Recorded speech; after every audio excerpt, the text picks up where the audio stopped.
Did Nikola Tesla try to save the Romanovs? It's crazy speculation, but there might actually be some truth to it. First, we can't really ignore the strength of the cultural bonds that existed back in those days. Nikola Tesla's father was an Orthodox priest, and even with Nikola Tesla's own ambiguous religious beliefs, he would have felt an indebtedness to Russia for their preservation of Christian culture against, for instance, the Ottoman Turks. But here's where it gets a little bit more concrete. Tesla died in 1943, and shortly thereafter, none other than Donald Trump's uncle, John Trump, was granted access to Tesla's files. In his own words, in the spring of 1943, Dr. Carl T. Compton, who was then president of MIT, asked me to go to New York and examine the effects of Nikola Tesla. But I was particularly looking for something which would be evidence of a secret weapon was a matter of concern to the United States.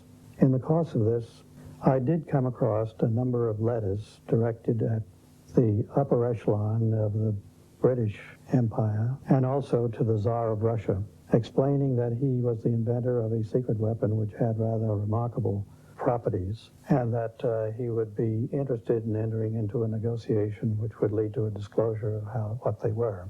I think I had, although I don't remember it so very accurately, an idea of what its properties were. It had the capability of acting at a great distance, of being destructive to flying objects and things of that kind at a place which was remote from the source. But nowhere in his technical papers did I find anything which revealed an explanation of just how such a device could operate.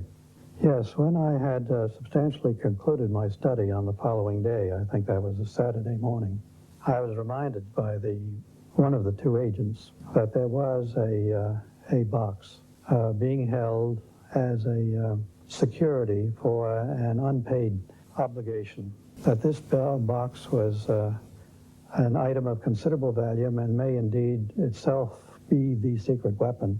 So maybe he was just looking for the highest bidder, but it is interesting to note the two selections he made were the King of England and the Tsar of Russia.